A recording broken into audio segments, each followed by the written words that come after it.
Mega family నుంచి ఇప్పటికే mega హీరోలుగా ఎంతో మంది అడుగుపెట్టి ఇండస్ట్రీలో ఉన్న సంగతి తెలిసిందే. అయితే ఇదే క్రమంలో పవన్ కళ్యాణ్ వారసుడిగా అకీరానందన్ ఇండస్ట్రీలోకి ఎంట్రీ ఇవ్వాలని ఎప్పటి నుంచి అభిమానులు ఆరాటపడుతున్నారు. ఈ క్రమంలోనే వీరి కోరిక నెరవేరబోతుందంటూ వార్తలు వైరల్ అవుతున్నాయి. సిల్వర్ స్క్రీన్ పై పవన్ వారసుడు కనిపించబోతున్నాడట. త్వరలో అకీరా హీరోగా ఎంట్రీ ఇవ్వనున్నాడా అనే సందేహాలు అందరిలో రావచ్చు. కానీ అకీరా హీరోగా కాదు, తన పెద్దనాన్న చిరంజీవి నటిస్తున్న విశ్వంభర సినిమాలో ఓ కీలక పాత్రలో మెరవనున్నట్టు సమాచారం. త్వరలోనే సినిమా షూట్ లో అకీరా పాల్గొంటారని వార్తలు వైరల్ అవుతున్నాయి. మరి ఈ వార్తలో నిజం ఎంతుందో తెలియాలంటే వేచి చూడాల్సిందే.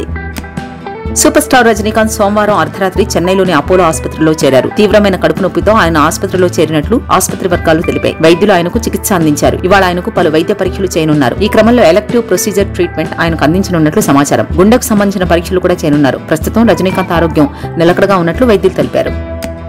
యానిమల్ సినిమాతో గత ఏడాది డిసెంబర్లో బాక్స్ ఆఫీస్ ని షేక్ చేసేశారు డైరెక్టర్ సందీప్ రెడ్డి వంగ. తాజాగా అబుదాబిలో జరిగిన ఐఫా 2024 అవార్డుల వేడుకలో యానిమల్ చిత్రానికి గాను బెస్ట్ ఫిల్మ్, బెస్ట్ ఎడిటింగ్ అవార్డులను సందీప్ వంగ అందుకున్నారు. ఈ సందర్భంగా ఆయన మాట్లాడుతూ రామ్ గోపాల్ వర్మ సినిమాలు చూసి తాను ఎడిటింగ్ నేర్చుకున్నానని, ఆయన చిత్రాల్లో తను పని చేయకపోయినా చాలా నేర్చుకున్నానని థ్యాంక్ యూ ఆర్జీవి సార్ అంటూ సందీప్ చెప్పారు. అయితే ఈ విషయంపై తన స్టైల్లో ఆర్జీవి రియాక్ట్ అయ్యారు. సందీప్ రెడ్డి సార్, ఇప్పుడు నేను మీ నుంచి సినిమాలు తీయడం నేర్చుకోవాలని అనుకుంటున్నాను అని ఆర్జీవి ట్వీట్ చేశారు.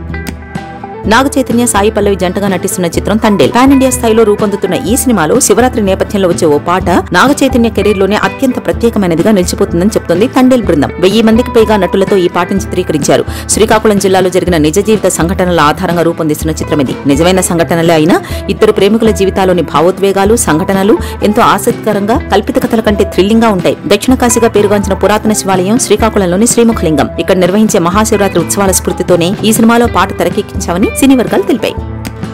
బాలీవుడ్ చాక్లెట్ బాయ్ యానిమల్ విజయాన్ని ఎంజాయ్ చేస్తున్నాడు. అందుకు తగ్గట్టుగానే అతనికి అనేక అవకాశాలు వస్తున్నాయి. రణబీర్ కపూర్ ఇప్పటికే రామాయణంలో రాముడి పాత్రలో నటించే అవకాశం దక్కించుకున్నాడు. యానిమల్లో రణబీర్ కపూర్ హీరోగా చేసిన ఆ పాత్రలో నెగటివ్ షేడ్స్ ఉన్నాయి. అందుకే అలాంటి పాత్రల కోసం వెతుకుతున్నారు. ఈ క్రమంలోనే ధూమ్ 4 లో రణబీర్ కపూర్ విలన్ గా నటించనున్నాడని సమాచారం. ధూమ్ 4 కి సంబంధించిన చర్చలు మొదలయ్యాయి. ఈ మూవీలో సౌత్ ఇండియన్ స్టార్ నటుడు సూర్య విలన్ రోల్ చేయనున్నాడని టాక్ వినిపించింది. కానీ అది కేవలం రూమర్ మాత్రమే తెలుస్తుంది. తాజాగా ధూమ్ 4 లో విలన్ గా రణబీర్ కపూర్ ని ఎంపిక చేశారని సమాచారం. బాలీవుడ్ ఇండస్ట్రీలో ధూమ్ సిరీస్ లు ప్రేక్షకుల హృదయాన్ని గెలుచుకున్నాయి. బాలీవుడ్ స్టార్ హీరో గోవింద ఇంట్లో అనూహ్య ఘటన చోటు చేసుకుంది. ఈ రోజు తెల్లవారుజామున నటుడి ఇంట్లో గన్ మిస్ ఫైర్ జరిగినట్టుగా సమాచారం. ఈ ఘటనలో హీరో గోవింద కాలులోకి బుల్లెట్స్ దూసుకెళ్లాయి. దీంతో వెంటనే అప్రమత్తమైన కుటుంబ సభ్యులు అతన్ని ముంబైలోని ఆసుపత్రిలో చేర్చి చికిత్స అందిస్తున్నారు. ప్రస్తుతం గోవింద ఆరోగ్యం నిలకడగా ఉన్నట్లు సమాచారం. మరోవైపు పోలీసులు ఘటనా స్థలానికి చేరుకుని విచారణ ప్రారంభించారు. సంఘటనా స్థలానికి చేరుకున్న పోలీసులు గోవింద తుపాకీని స్వాధీనం చేసుకుని దర్యాప్తు చేపట్టారు.